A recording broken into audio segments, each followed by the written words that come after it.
Bonjour à tous. Dans cette vidéo, je vais vous guider pour remplir facilement votre demande d'ESTA. Vous savez tous qu'elle est obligatoire pour entrer sur le territoire américain et qu'il est important de la remplir correctement afin de ne pas avoir un refus d'entrée aux États-Unis. Alors, la première chose importante à savoir, c'est que l'on doit remplir sa demande d'ESTA sur le site officiel.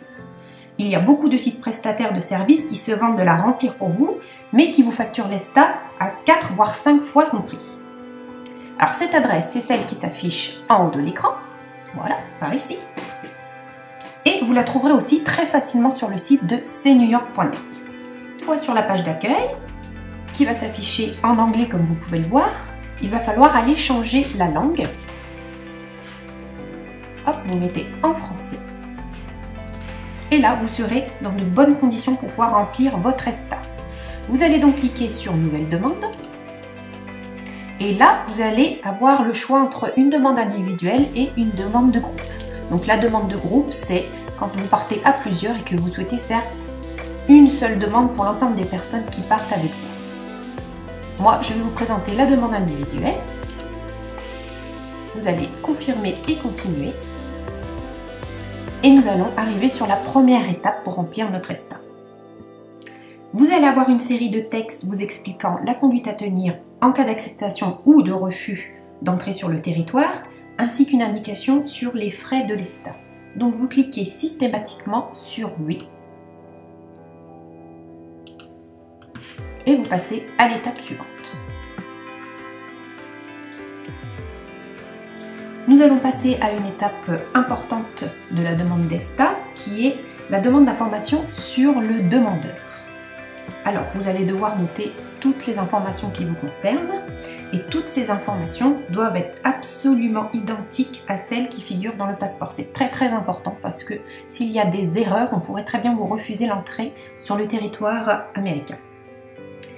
Et également, vous devez remplir les champs obligatoires, donc tous ceux qui sont indiqués par un astérisque rouge. Donc j'ai pré-rempli la demande. Bien sûr, ce sont des informations qui sont forcément factices. Donc on va vous demander tout d'abord votre nom, prénom et votre sexe. Et ensuite, ça va être les informations qui sont sur votre passeport. Donc c'est là qu'il ne faut pas faire d'erreur. Donc votre date de naissance, ville de naissance, pays de naissance. Surtout le numéro du passeport, très important. Ainsi que la date de délivrance et d'expiration de votre passeport. Ne pas oublier de remplir toutes ces petites questions-là qui sont sur les côtés qu'on ne voit pas forcément. Une question relative à une autre citoyenneté éventuelle. Vous voyez, il y a là à remplir, là à remplir. Ensuite, on va vous demander le nom et prénom de vos parents, vos coordonnées, bien sûr votre adresse mail, ainsi que quelques renseignements sur votre emploi.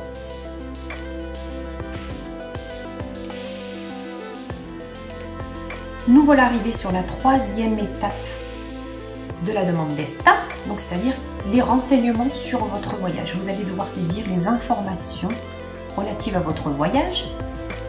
Donc, comme tout à l'heure, j'ai déjà pré-rempli la demande. On va déjà en premier lieu vous demander si votre voyage est un transit vers un autre pays ou non. Donc ça c'est important aussi parce que même si vous êtes en transit, vous devez de remplir l'ESTA.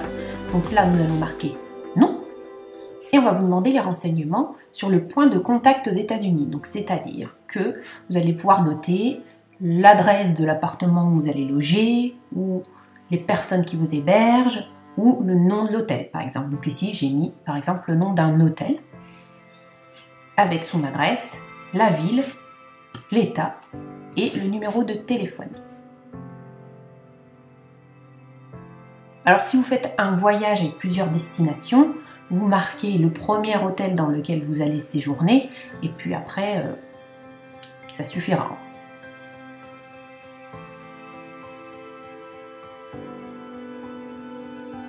On va également vous demander les informations sur les contacts d'urgence. Contacts qui sont soit aux États-Unis, soit en dehors. Donc vous pouvez marquer nom, prénom, adresse mail et le numéro sur lequel ils seront joignables.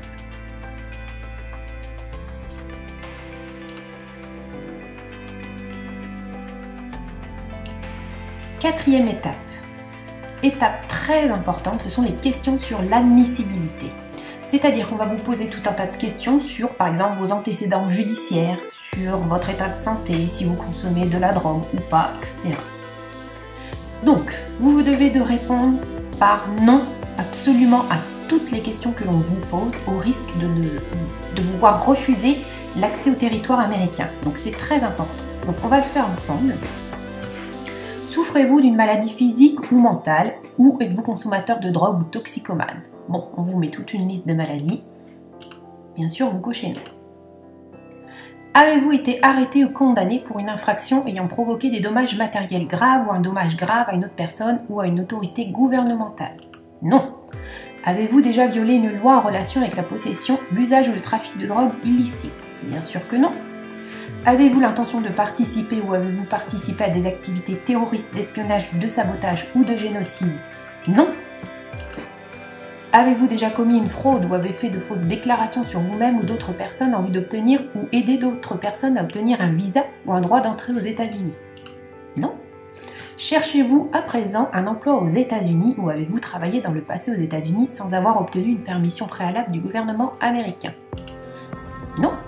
Vous a-t-on déjà refusé un visa américain dont vous avez fait la demande avec votre passeport actuel ou un ancien passeport? Ou vous a-t-on un jour refusé l'entrée aux États-Unis ou retiré votre droit d'admission à un point d'entrée américain? Non.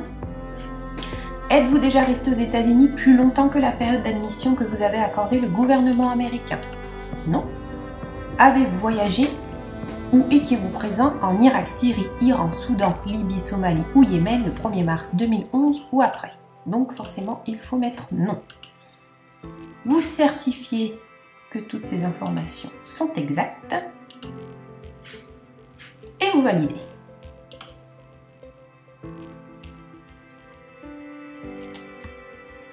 Nous voilà sur la 5e étape. Vous allez avoir un récapitulatif de toutes les informations que vous avez notées et toutes les questions auxquelles vous avez répondu. C'est très important de revérifier tout ça, de chercher la moindre faute d'orthographe, la moindre différence d'écriture ou de date par rapport à votre passeport. C'est très important de bien revérifier avant de tout valider. Donc je fais défiler, donc vous réexaminez toute votre demande, vos coordonnées, etc. Vous confirmez. Vous continuez sur les renseignements sur votre voyage.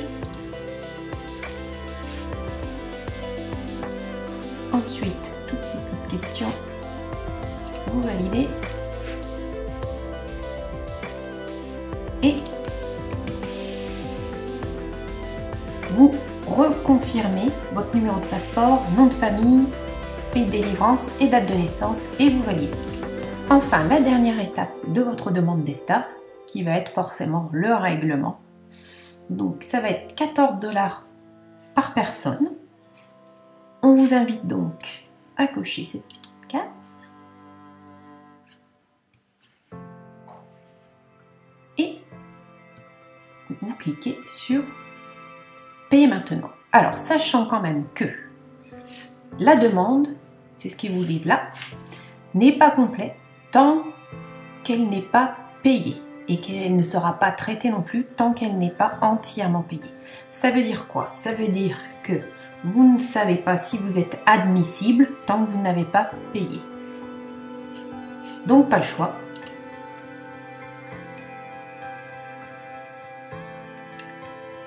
On va vous donner le choix entre un règlement via PayPal ou avec votre carte bancaire, comme sur les sites habituels, comme vous faites des achats sur Internet.